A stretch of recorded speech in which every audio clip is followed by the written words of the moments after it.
할렐루야. 오늘 부활주일입니다.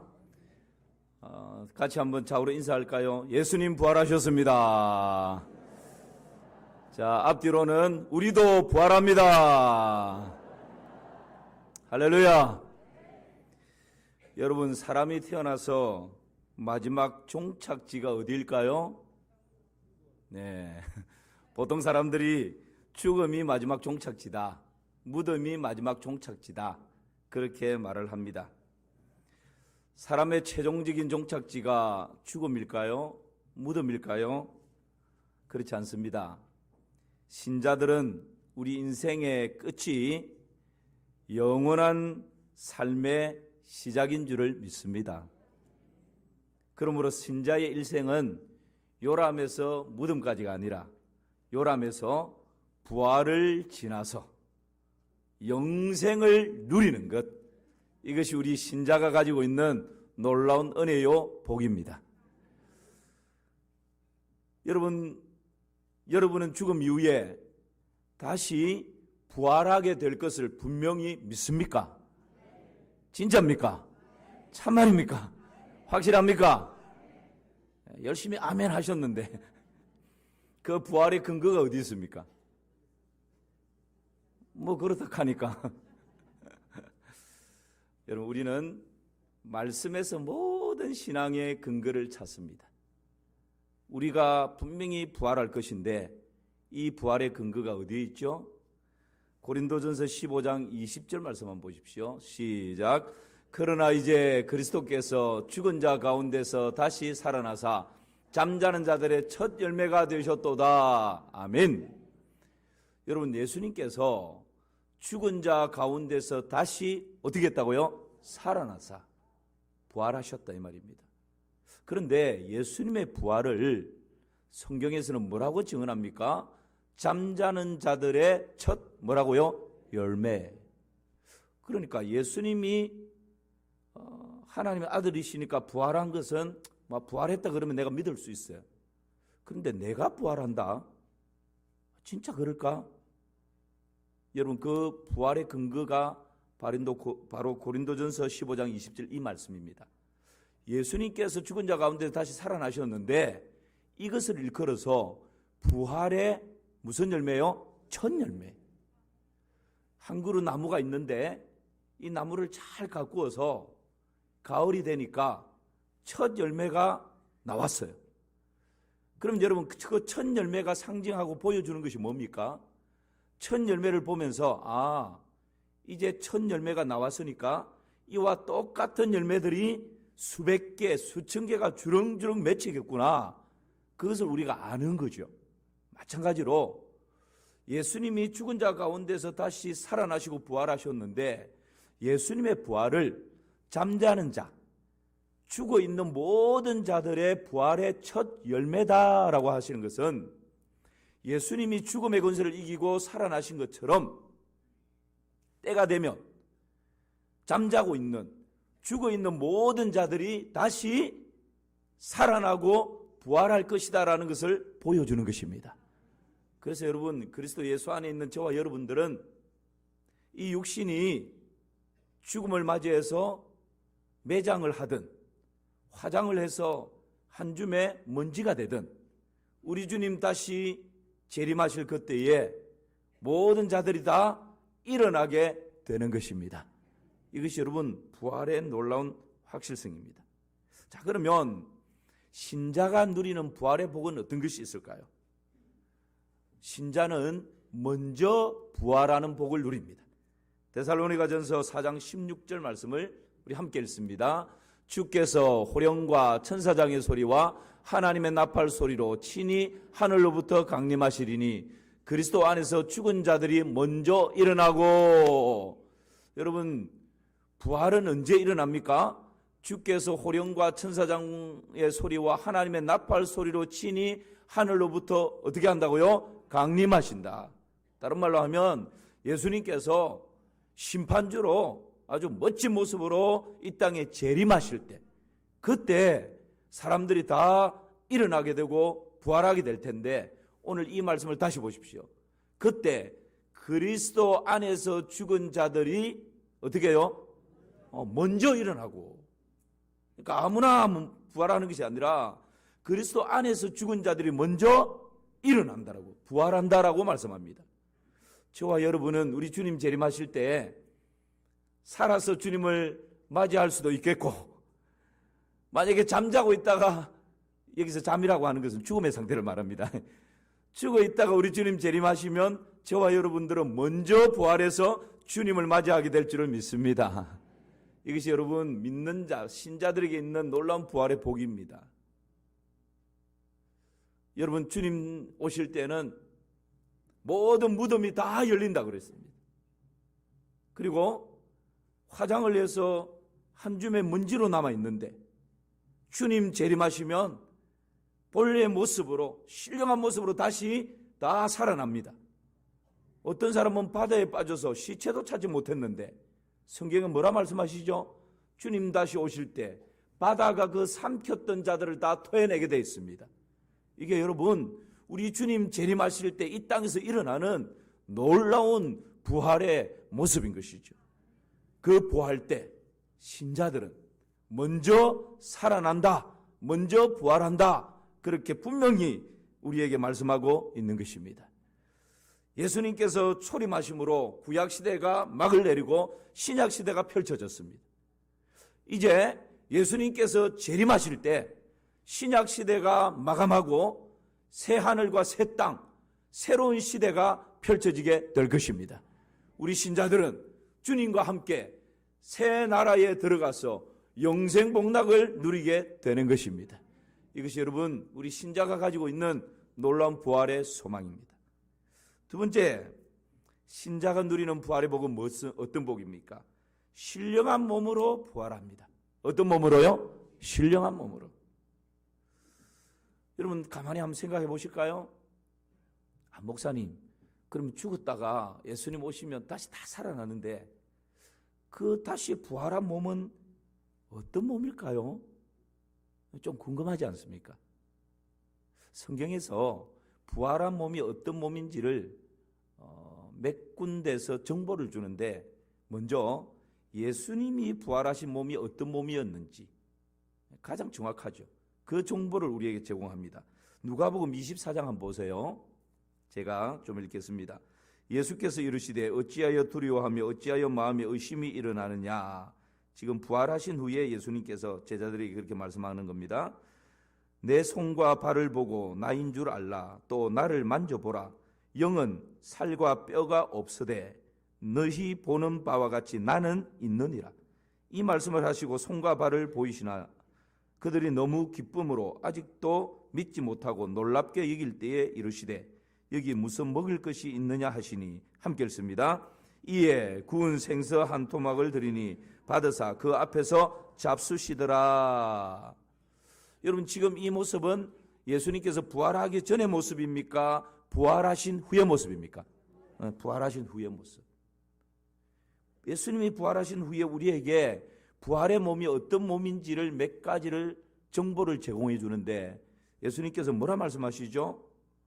영은, 그러니까 예수님 부활하신 예수님이 더 나타나니까 제자들이 이게 뭔가 막 예수님의 육체의 몸이 부활한 것이 아니고 영이라 생각하는 거예요. 그러니까 예수님이 뭐라고 말씀합니까? 영은 뼈와 살이 없다. 이게 이제 영이죠. 그러나 나는 뭐라고요? 있다. 그러니까 부활의 몸이 살과 뼈가 있다. 그렇게 우리 예수님 말씀하십니다. 그리고 의심하는 도마에게 야, 여기 네 손으로 못자국 난 내 손에 한번 넣어봐라. 창에 네 손 한번 넣어봐라. 이렇게 말씀하셔요. 그러니까 육체가 있다라는 거예요. 살이 있고 뼈가 있다라는 거예요. 그리고 예수님께서 야, 먹을 거 없냐? 먹을 좀 가져와라. 부활하신 예수님 배가 고프셨던가 봐요. 생선을 갖다 드리니까 예수님이 그것을 어떻게 했다고요? 잡수시더라. 여러분 이것이 부활했을 때 예수님 부활하신 그 몸이 어떤 몸이었는지 우리에게 지금 정보를 제공해 주고 있습니다. 뼈가 있고 살이 있습니다. 그리고 예수님께서 잡수셨어요. 그런데 또 한 가지는 이 부활한 몸은 뼈도 있고 살도 있는데 예수님이 음식도 드셨는데 시공간의 제약을 받지 않는 거예요. 예수님이 제자들이 모여 있는 곳에 문을 두드리고 문 좀 열어다오. 문을 열어드리니까 그때 예수님이 이렇게 오셨나요? 그렇지 않아요. 시공간을 초월해서 그냥 뿅 나타나셨어요. 그러니까 이것을 우리가 과학적으로 부활한 몸이 어떻다라고 증명해낼 수는 없지만 성경에서 우리에게 정보를 주는 것은 뼈가 있고 살이 있다. 그 다음에 부활한 몸이 예수님처럼 예수님 음식을 잡수셨다라는 것. 그러나 시간이나 공간의 제약을 받지 않고 자유자재로 마음대로 그렇게 움직일 수 있는, 이것을 어떻게 표현해야 될지는 모르겠지만 어쨌든 부활한 몸이 바로 그와 같은, 예수님의 몸이 그와 같았다라는 거예요. 여러분, 우리도 부활할 때 이런 은혜가 있을 줄 믿습니다. 또 부활한 몸에 대해서 정보를 주는데요, 마태복음 22장에 보면 계대 혼인법을 가지고 사두개인들이 예수님을 책잡으려고 질문을 해요. 계대 혼인법이 어떤 걸까요? 레위기에서 허용하고 있는 법인데 이런 것입니다. 한 형제가 집안에서 장남이 결혼을 했어요. 그런데 아들을 낳아서 대를 잇지 못하고 장남이 죽어버렸어요. 그러면 대를 잇지 못했기 때문에 그 동생이, 둘째가 이 형수에게 들어가서 대를 이어주는 것이 계대 결혼법입니다. 그런데 이 부활을 믿지 않는 사두개인들이 부활을 가르치고 부활에 대해서 설교를 하는 예수님을 골탕 먹이기 위해서 까다로운 질문을 하는 거예요. 예수님, 당신은 부활이 있다 그랬죠? 부활 때에 다 살아나서 만난다 그랬죠? 그렇다면 질문이 있습니다. 만약에 7명의 형제가 있는데 마지가 결혼해서 자식이 없이 죽었습니다. 그럼 둘째가 형수에게 들어가서 대를 이어주려고 했는데 둘째도 죽었어요. 셋째가 들어가서 대를 이어주려고 했는데 셋째도 죽었어요. 이렇게 첫째부터 일곱째까지 대를 잇지 못하고 결국 죽었어요. 그리고 나중에는 이 여인도 죽었어요. 부활 때 이 여인도 살아나고 일곱 형제가 다 살아났습니다. 서로 얼굴을 대하면서 만났어요. 그러면 도대체 이 일곱 형제 중에 이 여인의 남편은 누굽니까? 세상에, 예수님께 지금 이 질문을 턱 하는 거예요. 여러분, 답이 뭐죠? 아이고, 참 이 까다로운 이 질문에 예수님이 지금 곤란에 처하게 생겼습니다. 그때 우리 예수님의 답이 마태복음 22장입니다. 29절 30절 시작. 예수께서 대답하여 이르시되 너희가 성경도 하나님의 능력도 알지 못하는 거로 오해하였도다. 부활 때에는 장가도 아니가고 시집도 아니가고 하늘에 있는 천사들과 같으니라. 할렐루야. 우리 예수님께서 또 하나 부활의 몸이 어떤 몸인지를 정보를 제공해 주는데, 야, 이 사람들아, 너희들이 성경을 잘못 알고 있네. 부활 때는 시집가고 장가가는 것이 없다. 오늘 이 신혼부부가 앉아있는데 예, 행복하기를 축복합니다. 근데 부활 때는 이렇게 시집가고 장가가는 게 없대요. 서로 미워하고 시기하고 질투하고 정죄하고 판단하고 분노하고 짜증을 내고 이런 자체가 없는 거예요. 그러니까 육신적으로 무슨 사랑에 빠져가지고 불륜을 행하고 이런 죄악 자체가 없다라는 거예요. 그러니까 사두개인들은 육체적인 생각으로 부활 때도 지금과 똑같은 그런 모습이 아닐까라는 걸 가지고 예수님을 책잡으려고 계대 결혼법을 가지고 까다로운 질문을 던졌지만, 예수님께서 그 질문을 받아서 오히려 부활의 모습이 어떤 모습인지를 가르쳐 주시고 설명해 주시고 설교해 주시는 것입니다. 뭐와 같다고요? 천사와 같다. 이것이 우리에게 제공하는 정보입니다. 부활 때에는 여러분, 천사가 화내고 짜증내고 시기하고 질투하고 뭐 그런 거 봤습니까? 정말 법 없어도 살만한 좋은 사람들을 일컬어서 뭐라 그럽니까? 저 사람 천사 같아. 그런 거죠. 부활 때에는 죄 자체가 우리 안에서 힘을 발휘하지 못하는, 그저 서로 사랑하고 이해하고 용납하고 그렇게 그리스도 예수 안에서 그저 한 가족, 남녀노소를 불문하고 그냥 끈끈한 한 가족으로 살아가는 이것이 여러분 부활 때의 모습이다. 그래서 고린도전서 15장 42절 44절에서는 부활 때의 모습을 사도 바울은 이렇게 고백을 하고 있습니다. 시작. 죽은 자의 부활도 그와 같으니 썩을 것으로 심고 썩지 아니할 것으로 다시 살아나며 욕된 것으로 심고 영광스러운 것으로 다시 살아나며 약한 것으로 심고 강한 것으로 다시 살아나며 육의 몸으로 심고 신령한 몸으로 다시 살아나나니 육의 몸이 있은즉 또 영의 몸도 있느니라. 할렐루야. 부활의 모습이 어떻다고요? 썩을 것으로 심지만 썩지 아니할 것으로 다시 살아나고, 욕된 것으로 심지만 영광스러운 것으로 다시 살아나고, 약한 것으로 심지만 강한 것으로 다시 살아나고, 육의 몸으로 심지만 신령한 몸으로 다시 살아나게 되는 것입니다. 이것이 여러분 신자가 가지는 부활의 놀라운 은혜요 복이지요. 이 소망을 여러분 가슴 가득히 안고 살아가시기를 주님의 이름으로 축원합니다. 그래서 부활의 모습은 어떤 사람은 한평생 육체의 장애를 안고 슬픔의 시간, 고독의 시간을 보내며 그렇게 일생을 보내는 분들이 있습니다. 그러나 그리스도 안에서 부활의 모습은 그 장애가 사라져버리고 그 장애로 인해서 더 이상 슬퍼하고 괴로워하고 고독일 필요가 없는 그런 영광스러운 모습으로 변화될 줄을 믿습니다.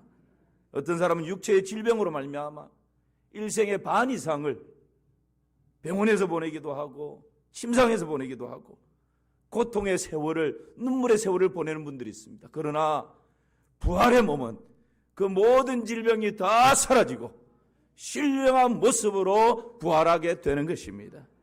어떤 사람은 외모 때문에 한평생 열등감을 안고 살아가는 사람들이 있습니다. 피부가 끔했어, 얼굴이 못생겨서 키가 작아서 뱃살이 출렁거렸어, 머리가 헐빈했어 등등 여러 가지 열등감 때문에 한평생을 그렇게 살아가는 분들이 많습니다. 그러나 부활의 모습은 여러분 경쟁이 없습니다. 외모를 가지고 평가받는 것이 없습니다. 열등감을 가지고 주눅들 필요가 없는 것입니다. 모두가 그리스도 안에서 한 가족으로 그렇게 아끼고 사랑하며 살아가는 것, 이것이 여러분 부활의 모습인 줄을 믿습니다. 어떤 사람은 내 기질이 못돼서 그냥 버럭 화를 내고 성질을 부리고 말로 상처를 주고 이것 때문에 괴로워하고 안타까워하는 분들이 있습니다. 여러분 우리가 몸이 부활한 이후에도 여전히 그런 마음을 가지고 있다면 그게 무슨 신령한 부활의 영광이 있겠어요. 부활 때에는 그 모든 것이 다 사라져버리고 천사와 같이 좋은 것만을 누리고 생각하고 살아가는 것. 부활 때 여러분 빚쟁이를 만난다면, 사두개인들의 말로 이해를 한다면 빚쟁이를 만나면 도망가야 돼요. 아니 부활의 신령한 몸인데 빚쟁이 때문에 도망가야 된다면 이게 무슨 부활의 신령한 몸이겠어요. 내가 죄를 범하고 악을 행한 사람을 만나면 여러분 숨게 되겠죠. 수치와 부끄러움을 여전히 가지게 되겠죠. 그러나 부활 때에는 이런 모습, 이런 모양들이 다 사라져버리는 그야말로 신령한 모습입니다. 부활 때에 첫사랑을 만났다. 그런데 이 땅에서 느꼈던 첫사랑의 감정이 부활의 몸을 입었는데도 또 막 일어난다. 남편이 옆에 있는데. 여러분 만약에 부활의 모습이 지금 이런 모습이라면 무슨 부활의 신령하고 영광스러운 모습이 되겠어요. 그래서 예수님께서 사두개인을 보고 너희가 성경을 잘못 알았구나. 부활 때에는 장가도 아니 가고 시집도 아니 간다라고 하는 것은 여러분 이런 우리 안에서 육체적인 욕구, 육체적인 욕망들, 죄악들, 허물들, 원수 맺는 것, 이런 모든 것들이 다 사라져버리고 하늘의 천사처럼 신령하고 영광스러운 그런 모습으로 살아가는 것, 이것이 여러분 우리가 장차 얻게 될 부활의 영광인 줄을 믿습니다. 여러분 이 소망을 가지면 이 땅에서 때로는 좀 괴롭고 때로는 힘든 일이 있지만 넉넉히 이 소망을 가지고 이겨나갈 수 있지 않겠습니까? 그렇게 살아가십시다. 부활 때는 천사와 같은 모습이고 영광스러운 모습이고 신령한 모습이고 더 이상 죄가 지배할 수 없는 아주 영화로운 상태, 이것이 여러분 부활의 모습입니다. 마지막 하나는 부활 후에 새 나라에 들어갑니다. 지금 신자가 누리는 부활의 복이 무엇입니까? 이 질문에 세 가지로 생각합니다. 신자가 누리는 부활의 복, 먼저 부활하게 된다는 것. 두 번째는요, 신령한 몸으로 부활하게 된다는 것. 세 번째는요, 부활 후, 부활로 모든 게 끝나는 게 아니고 부활 후에 어디에 들어가요? 새 나라, 새 하늘과 새 땅, 거기에 들어가게 된다는 거예요. 요한계시록 21장 26절 27절 말씀입니다. 같이 읽습니다. 사람들이 만국의 영광과 존귀를 가지고 그리로 들어가겠고 무엇이든지 속된 것이나 가정한 일 또는 거짓말하는 자는 결코 그리로 들어가지 못하되 오직 어린 양의 생명책에 기록된 자들만 들어가리라. 아멘. 어린 양의 생명책에 그 이름이 기록된 자들은 어디에 들어간다고요? 새 하늘과 새 땅으로 들어간다 말씀합니다. 여러분, 저와 여러분들은 예수 그리스도를 구주와 주로 믿는 하나님의 자녀인 줄 믿습니다. 그러므로 저와 여러분들은 하나님의 생명책에 그 이름이 기록되어 있습니다. 맞습니까? 지금 아멘을 못하고 기록되어 있을까? 이렇게 의심하시는 분들 아주 곤란합니다. 예수 그리스도를 구주와 주로 영접한 저와 여러분들은 이미 하나님의 생명책에 그 이름이 기록되어 있는 줄을 믿습니다. 이 믿음 가지고 살아가는 거죠. 여러분, 이 믿음에 확신이 있는 사람들은 또 이런 확신을 가지고 삽니다. 우리 주님 재림하실 때 나는 먼저 부활할 것이다. 할렐루야. 부활한 나의 몸은 신령하고 영광스러운 몸으로 부활할 것이다. 부활한 이후에 주님과 함께 새 하늘과 새 땅, 새 나라에 들어가서 영원토록 살게 될 것입니다. 이것이 여러분 신자에게 있는 부활의 놀라운 복입니다. 이 은혜와 복을 여러분 일평생 마음껏 누리며 살아가시기를 주님의 이름으로 축원합니다.